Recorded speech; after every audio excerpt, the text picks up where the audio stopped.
اللهم صل على سيدنا مولانا محمد وعلى آل سيدنا مولانا محمد۔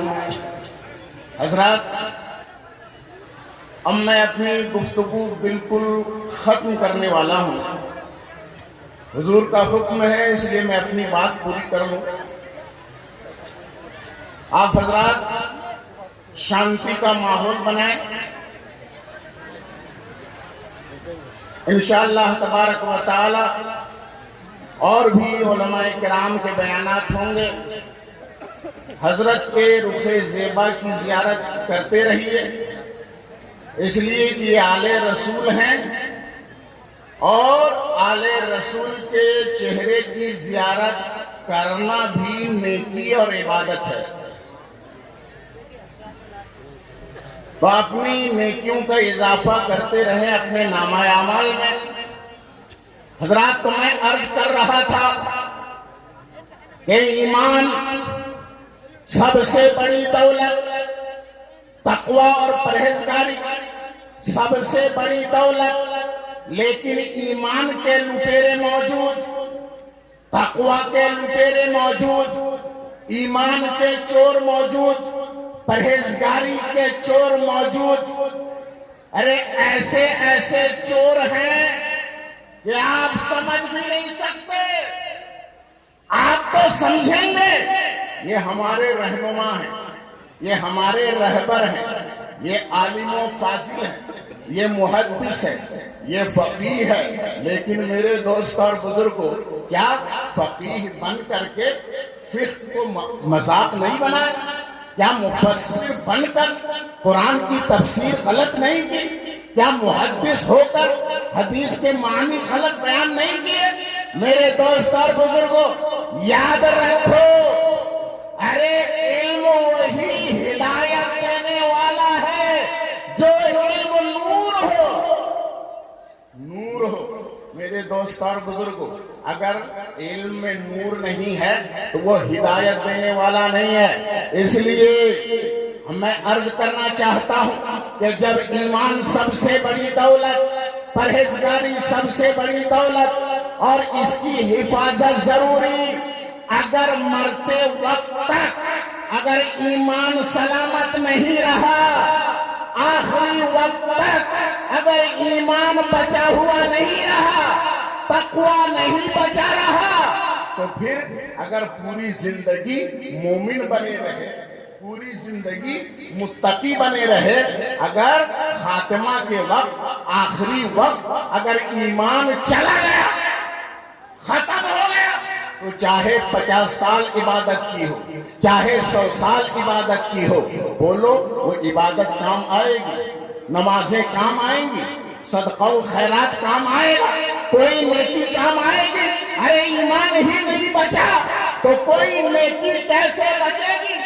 اور نبی پاک نے ارشاد فرمایا، انما الامر بالخواتین، نتیجہ خاتمہ پر ہے۔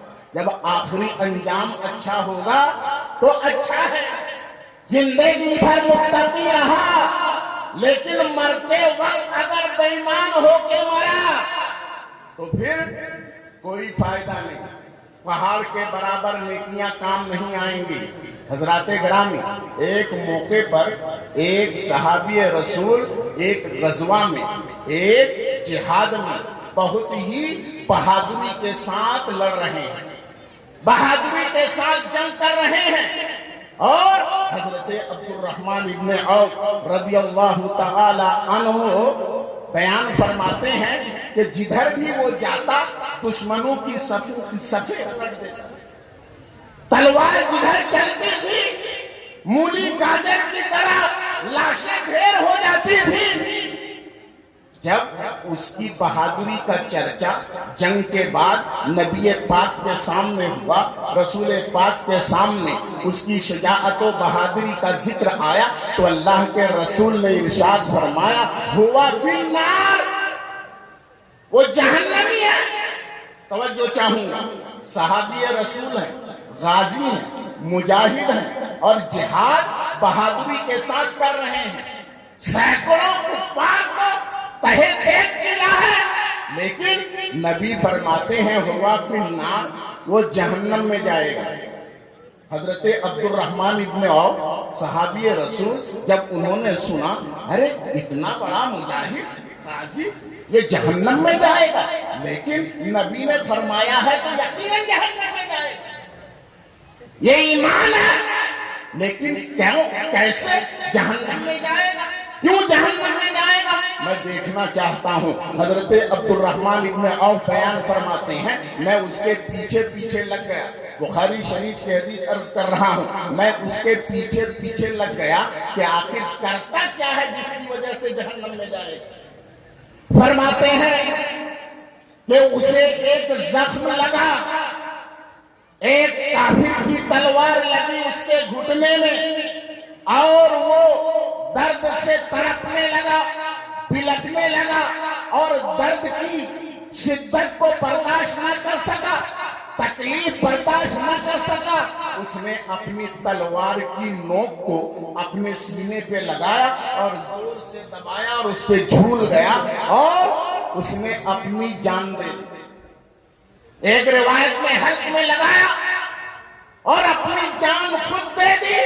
حضرت عبد الرحمن ابن عوف بیان فرماتے ہیں میں نے دیکھ لیا اپنی آنکھوں کے سامنے کہ نبی نے کیوں فرمایا تھا کہ یہ جہنمی ہے، اس لیے کہ وہ خودکشی کرنے والا ہے، خود سے اپنی جان کو ہلاک کرنے والا ہے، اور جو آدمی خود اپنے نفس کو ہلاک کرتا ہے، اپنی جان کو ہلاک کرتا ہے، وہ جہنم میں جائے گا۔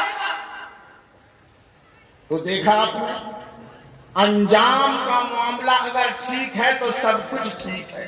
میرے دوست اور بزرگوں، اس لیے ایمان اگر بچا کے رکھنا ہے، آخر وقت تک اگر محفوظ رکھنا ہے، پرہیزگاری کو بچا کے رکھنا ہے، تو اللہ تبارک و تعالیٰ کے نیک اور سچے بندوں کی صحبت میں رہنا ہے۔ غوث اعظم کی صحبت اختیار کرو، مطلب ان کی محبت اپنے سینے میں بسا لو، غوث اعظم کے ساتھ ہو جاؤ، غریب نواز کے ساتھ ہو جاؤ، خواجہ نظام الدین اولیاء محبوب الہی کے ساتھ ہو جاؤ، اخی سراج آئینہ ہند کے ساتھ ہو جاؤ، مخدوم پنڈوی کے ساتھ ہو جاؤ، سرکار مخدوم سمنا کے ساتھ ہو جاؤ، حضور شاہ سلیم اللہ شاہ جہان آبادی قطب وقت کے ساتھ ہو جاؤ، حضور مسرور میاں کے ساتھ ہو جاؤ، اس لیے یہ سب سچے ہیں۔ حضور مسعود میاں کے ساتھ ہو جاؤ، یہ اللہ کے سب سچے بندے ہیں اور یہ بچے ہوئے ہیں، شیطان کے مکر و فریب سے بچے ہوئے ہیں، شیطان کا زور ان پہ نہیں چلتا، اللہ کے ان ولیوں پر شیطان کا زور نہیں چلتا، اور شیطان جب چاہتا ہے اور آدمی کا نفس جب شیطان کے چکر میں آ جاتا ہے تو اس کا ایمان برباد ہو جاتا ہے، اس کی پرہیزگاری ختم ہو جاتی ہے۔ تو اللہ تبارک و تعالیٰ نے ایسے بندوں کی صحبت اختیار کرنے کا حکم دیا جن بندوں پر شیطان کا زور نہیں چلتا، اس لیے کہ اتنے پاورفل ہیں، اللہ کی طرف سے انہیں اتنی زیادہ طاقت ملی ہے کہ اللہ نے ارشاد فرمایا ہے کہ جب بندہ نوافل کے ذریعے سے، عبادتوں کے ذریعے سے میرا قرب حاصل کرتا ہے، میری نزدیکی حاصل کرتا ہے، فَأَحْبَبْتُهُ، میں اسے اپنا محبوب بنا لیتا ہوں، میں اسے اپنا دوست بنا لیتا ہوں۔ فَإِذَا أَحْبَبْتُهُ فَكُنْتُ سَمْعَهُ الَّذِي يَسْمَعُ بِهِ وَبَصَرَهُ الَّذِي يَبْصُرُ بِهِ وَيَدَهُ الَّتِي يَبْطِشُ بِهَا وَرِجْلَهُ الَّتِي يَمْشِي بِهَا وَفِي رِوَايَةٍ وَقَلْبَهُ الَّذِي يَعْقِلُ بِهِ وَلَئِنْ سَأَلَنِي لَأُعْطِيَنَّهُ۔ رب نے فرمایا میرے بندے کچھ ایسے ہیں کہ وہ فرائض کو ادا کرنے کے بعد نفل عبادتوں کے ذریعے سے میری نزدیکی حاصل کرتے رہتے ہیں، میرا قرب حاصل کرتے رہتے ہیں، یہاں تک کہ میں ان کو اپنا محبوب بنا لیتا ہوں، میں انہیں اپنا دوست بنا لیتا ہوں، اور جب میں انہیں اپنا دوست بنا لیتا ہوں تو میں ان کا ہاتھ بن جاتا ہوں. بولو سبحان اللہ. میں ان کا ہاتھ بن جاتا ہوں, میں ان کی آنکھ بن جاتا ہوں, میں ان کا قدم بن جاتا ہوں, میں ان کا دل بن جاتا ہوں, میں اس کی آنکھ بن جاتا ہوں جس سے وہ دیکھتا ہے, میں اس کا ہاتھ بن جاتا ہوں جس سے وہ پکڑتا ہے, میں اس کا قدم بن جاتا ہوں جس سے وہ چلتا ہے, میں اس کا دل بن جاتا ہوں جس سے وہ سوچتا ہے. میرے دوست اور بزرگوں, اللہ تبارک و تعالی کسی کی آنکھ بننے سے پاک ہے, کسی کا ہاتھ بننے سے پاک ہے, کسی کا قدم بننے سے پاک ہے, اس لیے کہ اللہ جسم و جسمانیات سے پاک ہے, اللہ لمٹ اور لمیٹیشن سے پاک ہے, اللہ حد اور حدود سے پاک ہے. وہ تو بے مثال ہے, وہ نراکار ہے. وہ کسی کا ہاتھ کیسے بنے گا, وہ کسی کی آنکھ کیسے بنے گا, وہ کسی کا قدم کیسے بنے گا؟ تو مطلب کیا ہے؟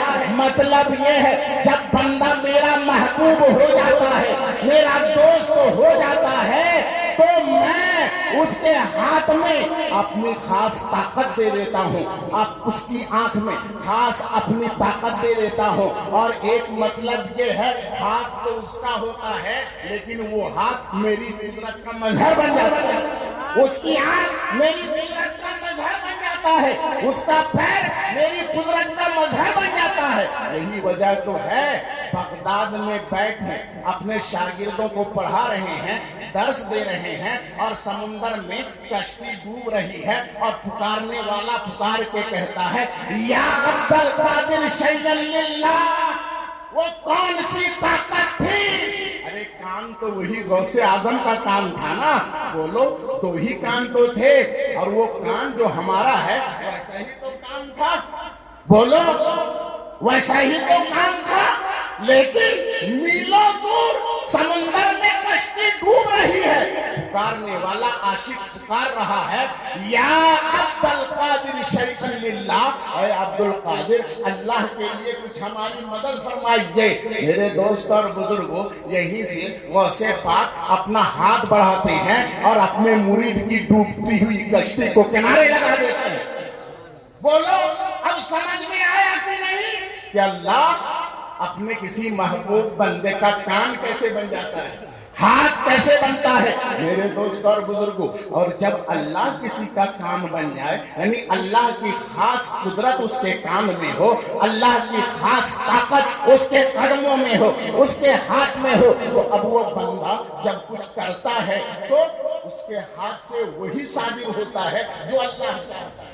وہ سوچتا وہی ہے جو اللہ چاہتا ہے, وہ سنتا وہی ہے جو اللہ چاہتا ہے. تو اللہ جو چاہتا ہے وہی سنتا ہے, اللہ جو بولتا ہے وہی وہ بولتا ہے, اللہ جو حکم دیتا ہے بندہ وہی کرتا ہے. اب بولو, جب ایسا حال ہوگا تو شیطان کا زور چلے گا؟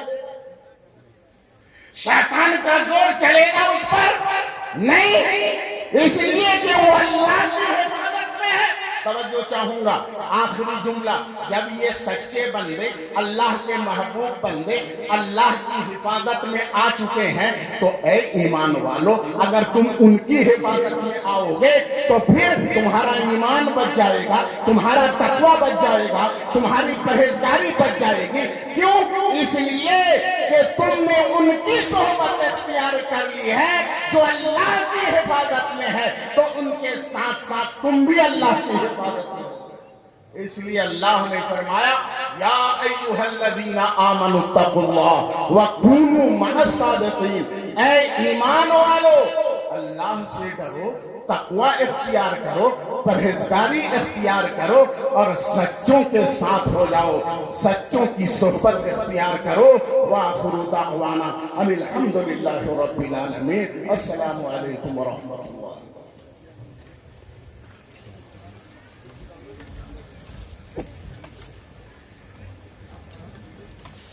سبحان اللہ, سبحان اللہ. حضور پیر طریقت رہبر راہ شریعت حضور مسرور ملت علیہ رحمت رضوان کی عظیم عطاؤں میں سے ایک عطا رونق اسٹیج ہیں, آپ ان کی زیارت فرمائیے.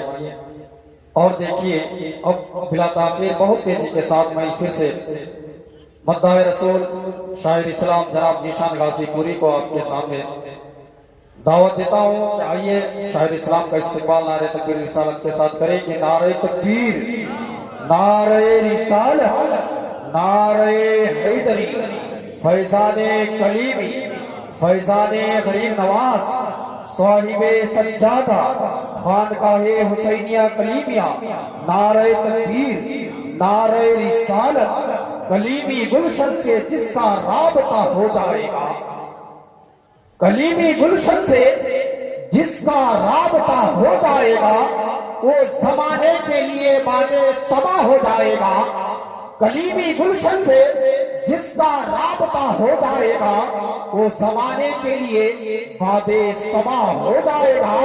کیوں پریشان ہے درے مسرور پہ آ کر مانگ لے، کیوں پریشان ہے درے مسرور پہ آ کر مانگ لے، اتنا مل جائے گا کہ نسلوں کا بھلا ہو جائے گا۔ کیوں پریشان ہے درے مسرور پہ آ کر مانگ لے، اتنا مل جائے گا کہ نسلوں کا بھلا ہو جائے گا۔ کہ بتائے کہ لوگ مکہ سے کیا کیا لے کے آتے ہیں، بتائے کہ لوگ وہاں سے کیا کیا لے کے آتے ہیں، مٹی لے کے جاتے ہیں، سونا لے کے آتے ہیں، بتائے کہ لوگ وہاں سے کیا کیا لے کے آتے ہیں، مٹی لے کے جاتے ہیں اور سونا لے کے آتے ہیں۔ وہی دربار مسرور ملت، وہی دربار مسرور ملت، وہاں کی شان کیا کہنا، جسے بیٹا نہیں ہوتا وہ بیٹا لے کے آتا ہے۔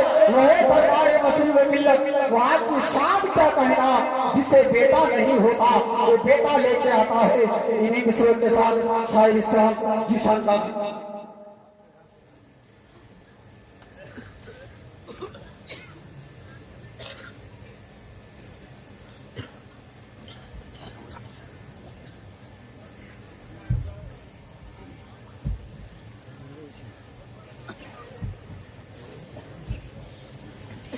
نمبر 9